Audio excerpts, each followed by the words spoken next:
Welcome into the DNVR Avalanche pregame show. We got the full four-person squad coming to you as the Avs are taking on the Nashville Predators, trying to make it 4 in a row. For starters, Cale Makar, first star of the week, 8 points in 3 games. Guess that guy's pretty good at hockey, huh? Take that, Quinn Hughes. Hughes. Oh, Megan. She's going Watching hard. that Norris slip through his fingers in real time. I'm going to After get 15 canceled on games. Twitter.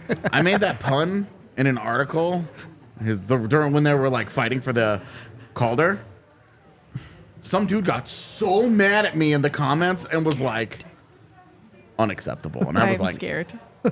my bad. Sorry. I He love was like, Quinn Hughes. By They're the way. both great players. How could you say this? And I'm like, oh my God, dude. I'm so pro Makar. I say it all the time, but then I've gotten to watch maybe Hughes like 3 or 4 games the last couple weeks. He's pretty damn good too. He good. No one's saying he's not good. No, I know. That's- You know what I'm saying? Yeah. No, but even before I was so pro Makar. Now I'm watching. I'm like, all right, you know what? I think Cale Makar's right here, but I think there's no one near Cale Makar. But I tell you one thing, Quinn Hughes has been outstanding, like amazing. For all the people attacking AJ on Twitter, the Canucks fans, he has They been actually, good. I tweeted about it today. I was just like joking. Nobody from Vancouver. They seem to hate our CHGO guys a whole lot more than they hate us. I was fully expecting somebody to be like, "Mah," and I was like, okay. And the only one that said something to me was a Luke Hughes fan from New Jersey who said that Jack was going to get the Hart, Quinn was Possible. going to get the Norris, and Luke was going to get the Calder. Can And I imagine was that. I don't know like, about that last one. I was like, Luke's got some work Yeah. to do. And then he gave me this whole thing about it, and I was like, But can you imagine if that Connor ever Bedard, happened? dude. That'd be the unbelievable. family It'd be awesome. triple. That'd be Yeah. it would be unreal. super cool, man. And Connor Bedard's going to ruin it. So Yeah. Also, Quinn Hughes is not winning the Norris. I don't think he will either, but Sorry. better chance of that than Luke Hughes winning the Calder, I think. I think so, too. You know. And Jack had a great start, but now he's been hurt, right? I think he's back, but Yeah, I he mean, had a really yeah. good start. Yeah. So we'll see. He's definitely back. Tonight, first question, does the ex-player curse count for coaches? Oh yeah. Andrew No. Burnett coaching in Nashville. Not at all. No? Doesn't Oh. matter? Not as a player, but I think it does apply if you got fired by that team, then you Oh, play in your former yeah. team. Yes. Not if you played for that Okay. team. I'm going to go no. So we're only expecting points for O'Reilly tonight then. And Yeah, Kiefer but it's been a Sherwood. few Thank you. teams. Oh, Kiefer Sherwood. Yeah, you're right. But it's been a few teams, right? I mean, it's usually when it's fresh. You know what I mean? I don't know. Maybe not. Matt Duchene's not fresh, and usually he's, He had a point the other night against the Yeah, Avs. well, I'm just saying. And it went like so many Matt Duchene games go. The Avs decide that they're not losing to that guy. Yeah, that the team he plays for falls apart and is not competitive by the end of it. all right. I don't make the rules. They just happen. Yeah, right. But Bruno, great guy. I do want to get into kind of the story with Nashville's depth a little bit here. Before we do, let's get to E's keys of the game. All right. Well, you know what? Let's go streaking. Like Will Ferrin said, like it's 3 games. Now you make it 4. It's a streak, right? AJ's rule is what? 3 is a streak or 4 is a 3's streak? a streak. there you Major go. League taught me that. Yep. Major League. All right, perfect. That's Well, let's 2 go in a streaking. row. You know what I mean? Play with purpose. Play with confidence for 60 minutes. Avs played awesome, as we know, last game. But, there was lapses that, there's a reason that we're down 3-0, right? So you don't want to go in that recipe. You want to play your game and you want to bury them. Nashville's a tough out at home, but Avs have played decent, right? Over the years against, you guys would know way more than I would, in Nashville. It is a fun place to play. If you've never been there, plan a trip there. You go to Broadway and get on the, it's a fun building. It's live and it's exciting. All right, number 2, we just talked about it a little bit. Take the lead. Everybody loves comebacks, but play with the lead. Comebacks are not a recipe for. It's not the best recipe for that you want to do. So go at them early and often, and then make the Preds chase you. They don't have the team to be mano a mano with the Avalanche, so make them chase you, make them change their game plan, and then it makes a big difference. And I'm going to go with second line scoring. When I say second line, right, Drouin, Tatar, whatever it is tonight. The guys that need to get Rigel. going. Yeah, everyone pulling for them, including us, you know what I mean? And again, third, fourth line have been awesome. lately. It'd be nice to get these guys going a little bit. Everyone contributing, so it's now their turn. Have fun, play with confidence, and then the big word tonight is execute. You know what I mean? Like, if you go out there, you execute, you work. Just, like I always say, match the other team's intensity. The other team is the Nashville Predators tonight. They're not as good as the Avalanche.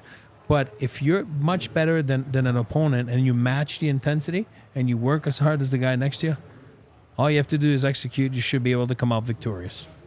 I think execute is the perfect word for Drouin, especially. A guy who you feel has had some good chances, but they're not going into the back of the net. So you would like to see a couple of those plays get finished. Not even necessarily Drouin being the shooter, but the puck going in the back of the net. AJ's upset about something over here. Yeah, Manson's back in and Gerard is out. Swapping places. Fucking annoying. At least you get more Caleb Jones this way. What's wrong with Sammy again? Unknown. Like we never knew the game he missed. That's when we were gone. But like I knew he missed the game, but I don't remember. Did they say lower or upper or whatever? I don't remember. Something like that. Typical Banged up Avs. was Banged the up, designation Typical that we Avs received. Day-to-day story there. Even with maybe that little bit of injury, obviously the Lehkonen injury continuing, you got to like the Avs depth against Nashville's. No offense to Kiefer Sherwood, but when that guy is critical depth scoring for Nashville, you look at that and go, yeah, we know what that's like. It's not great. Not the best. Where do the Avs need to take the biggest advantage of Nashville? Is it at the top? Is it the depth? Is it the defense? Is it the goaltending? I'll let you guys pick. One of That four. list sounded pretty good to me, Yeah, all man. four. Because Nashville's thin, not in goaltending necessarily. I think Saros is a good goaltender. When he plays well. When he plays well. Because they have What had a a tough comment. start out They the have. gate. They have. So I'm giving them goaltending, though. But defensively, they're thin. They don't have McDonough. They don't have Shen. Yeah. And then in their forward group, they're thin. Their middle six is made up of Kiefer Sherwood and Liam Foudy. And their top line just, I think, league-wide doesn't command the same respect as Colorado's top six. And this is where it's really important then, line by line, for each line to take advantage of that matchup. That second line included. I think Eric's point about the second line really trying to find some confidence tonight is important because we talk a lot about Drouin, but I need to see more from Tomas Tatar as well. Yep. He was one of the only players held outside of the shot share last game, didn't register shot on net, attempt block, missed shot, and that's just not acceptable, especially to be given the opportunity in the top six. A game like tonight where they are sort of given the advantage in terms of depth and health against Nashville, you really want to see someone like Tomas Tatar take advantage of that. Nope. It's funny how we talked about at the start of the year. There's a lot of new guys, and I remember being asked the question, and I answered. Some guys adapt quick, some guys don't. You know what I mean? And if you look at Russ and Woody, it looks like they've adapted quicker than Drouin or Tatar, right? And when I say adapted, is their place within the lineup, their place within the room, their place within their limits of their game. So. But I think after 16 games now, whatever that is, I think it's time, and that's why I'm bringing it up. I there's no more like, we got to feel your way. It's 16 games now. Now you got to. Which direction is it going to go? How much do you think it's helped Colton and Wood that they've played together the entire time? Some stability. And Drouin and Tatar have been. Yeah, no, it makes a difference. I will. I agree. I also add in that in 16 games, their production just has to be better. 100%. But certainly at the- Druins, yeah. Yeah, like the production has to get better, but their job has also been like the one like upside of Lehkonen's injury here, I think, is that it might give them, because the other lines have gelled, it might give Drouin and Tatar just a home next to Ryan Johansson. And if that line isn't playing well, instead of breaking it up, you just sit it. Yeah, I agree. And our friend Logan O'Connor has been a big key factor for those two, right? Like I'm talking about Russ and Wood. Different games too. We make fun all the time, like bowling balls, right? These guys are going and they're just going, there's not even a south, but it's north. They're going north and they're going. And Thomas and Jonathan are different games, right? It's more the skill game. It's more the playmaking game. So, it's just taking a little longer than, let's say, the other two. I'm talking about the new guy. And I can't forget about Olofsson as a fourth line. Again, simple role, fourth line role. But he's taken the bull by the horn too, and done the job. But it's easier to fill those roles, you know what I mean, than to be a score, right? You know, I mean, and tonight that's- is an opportunity for them to create some stability for themselves. That's right? my point. Yeah, I They agree. can On the same start to page. carve out that role, whether it be on the second line or fourth line, third, wherever. Whatever you wanna call it, yeah. And gain a little bit of confidence on that front, I think, for both of them. Particularly, as you're mentioning, you talk about Drouin as a playmaker.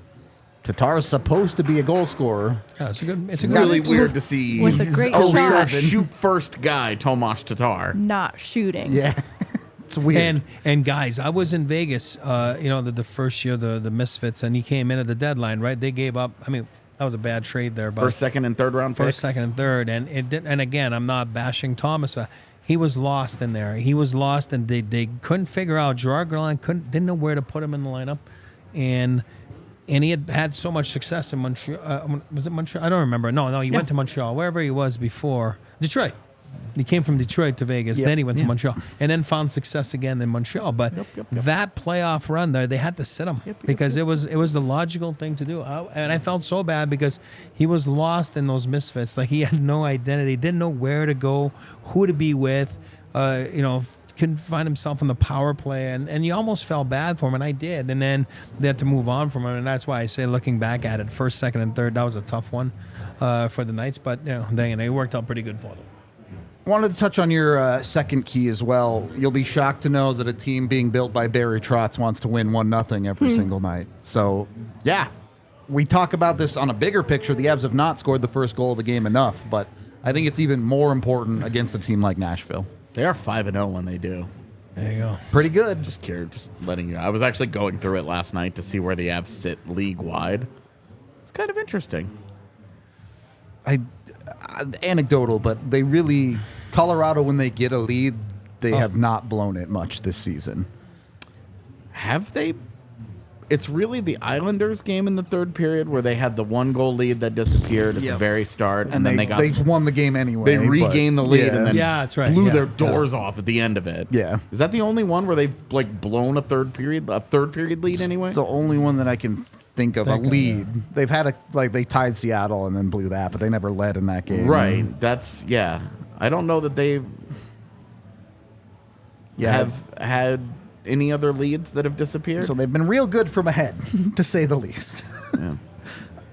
Anyway, 5-0 when you've scored the first goal. Just score the first goal. We can shut the game down after that. It's easy. Just play your game. You're much better than the other team, Yeah. so you should be fine. Megan, is it as simple for the Avs defense as stopping the Kiefer Sherwoods of the world? Is that good enough from Colorado tonight, or is there something else that they need to look out for? Well, just the fear looms of games where they get shut out and don't produce any goal scoring. I don't want to see them swing in these highs and lows where they can find goal scoring and it's as if the floodgates have opened. So I'm not so concerned as to where the goal scoring comes from. I just really want to see that be something that they are in search of, making this as eventful as possible, taking advantage of the thin D on Nashville's side of things. And Asaros, who's kind of been shaky to start, I really do want to see them capitalize on the weaknesses of Nashville and continue to allow that goal scoring to flow through this team. So more about production than prevention tonight. Yeah, I think so, especially with Vancouver on the docket next. I think they really want to build as much confidence as they can in that right. For sure. I'm going to look for one thing tonight, and I think he's been okay last few games. Thought he was bad. Thought he was really good, and I think he's been okay lately. Number 4.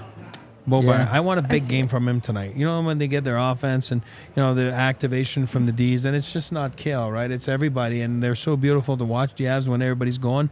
Sammy's not there, right? I don't know. I just want a big game from him. I'm gonna zero in on him tonight, and then kind of have the binoculars on him and just kind of see what's going on and expect a big game from him. I think a fair guy that you're looking for more stability, more consistency out of, because you've seen the flashes of great games from Bowen Byram, interspersed with the start of the year where he's taking way too many penalties. Some nights he's struggling a bit defensively, and then he'll have a night where he completely locks the other team down. So it's just been a little all over the place for Bo, for sure. He's next to Manson tonight. And I think Should be able to activate a bit more. That's Well, and it. I think that'll be a really interesting. How does Colorado handle having that stability in their defense mixed up a little bit? It's guys, teams rotate in and out third pairing guys all the time, so not having Manson's been fine. But with no Gerard tonight, Byram, they broke that pairing up last game against Dallas because it was awful. They were terrible. Yeah. And they had success putting Byram next to Makar and Gerard next to Taves. Which they did last year for a while. Remember? Yeah. And they've seen that they've gotten away. They have found success doing those things when they've needed to. I am curious what Byram's usage looks like because they have run a hard top four this year. Yeah. With a big separation between Manson And Johnson Johnson, and Jones yeah. and Malinsky. And sixth guy. Yeah, exactly. So I'm just kind of at a curiosity standpoint. I want to see how it goes.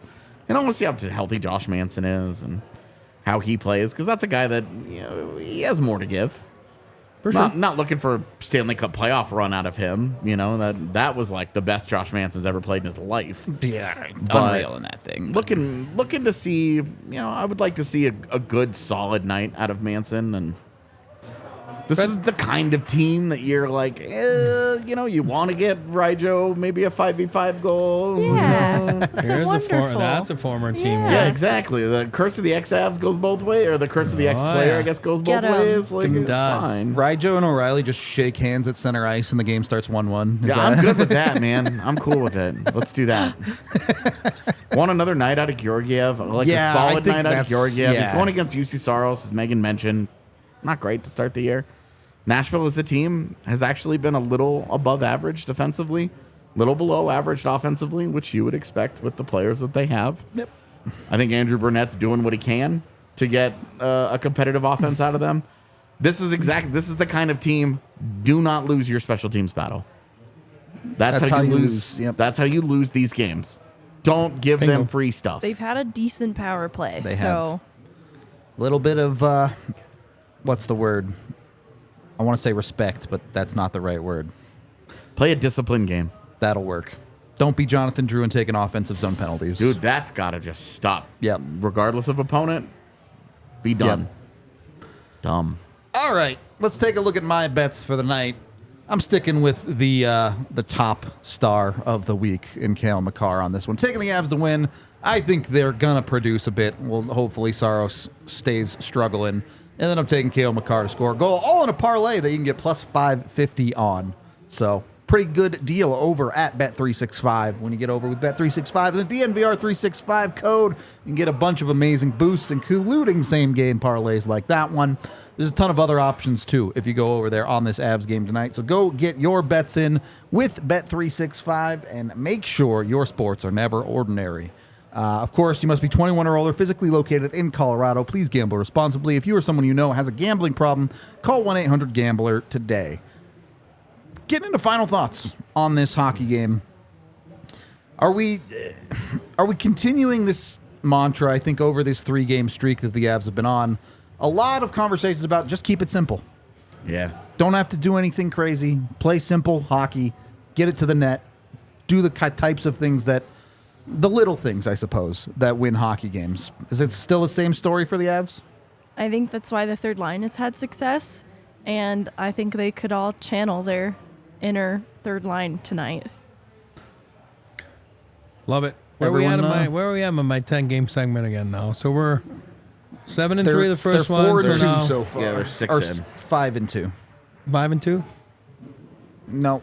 They're 4 and 6 2. in, so it would be 4. 4 and 2. Yeah. 4-2. So that's a big one tonight. I mean, mentally, you know what I mean. Looking at it, you win that one, you're 5-2. Worst you can do is 500 That's in this that's my stretch. point. Yeah. And then you're like, okay, you're looking at 6-4, 7-3. Then you're rolling again, right? 700 hockey in that 10-game segment. So for me, those are the games within the games. Those are the games within the schedule, all that kind of stuff. So yeah, I'm excited tonight for what Megan said and translate that into a big win for my personal 10-game segment. Classic trap game. Yeah. Don't give in to that. Just be above it. Also, the Avs are averaging 5 goals per game in their wins and 1 goal per game in their losses. So, Put one in the middle, maybe. like, just saying, like, maybe Win a 3-2 game. we keep talking about this. Like, eventually just they're going to play a continues 3-1 to game not where you're just like, happen. wow, this Yeah. is kind of a boring game. And it's 3-1. It's very standard. 30-22 with shots on goal, that kind of thing. Well, I'm on the lookout for it until it happens. What I will say about the trap game, emotionally, I get it, but they also just had another 2-day off segment before their last game. So from a physical standpoint, there's no reason they should be out of gas tonight. No, of course not. Trap game from the emotional letdown of one to the hype of the next. Totally. And then They you got have a Wednesday. day off tomorrow. They have no reason not to give full effort tonight. Yeah, there's no threat of a bag skate. You can completely quit tonight with no consequences. No. But then look at what's coming up. Right? You play Wednesday, then Thursday's Thanksgiving, and then Friday, Saturday. That's the one I say all the time that I hate is the 3 and 4. So much worse than a back-to-back. 3 and 4 is tough. Going to be a tough morning skate on Friday after Thanksgiving dinner. And it's home, away, home, right? Or whatever It's it is. in Home. Minnesota at home against Calgary. Yeah, Yep. so home, away, home. So that's, again, you're flying, you're different time zone. I don't like it. No EJ to have Thanksgiving in Minnesota this year either. Yeah. Oh. Not as cool to be there. Anyway, we are getting close to puck drop time here, so we're going to wrap up this pregame show. No watch along today because the Nuggets are also playing, but we will be live post-game talking to y'all about whatever happens in this game, whether it's a celebration or a letdown. You know you can find us right here on YouTube. Like and subscribe if you haven't already. That helps us out a ton. We will be back after the game. We all silly like the mayor.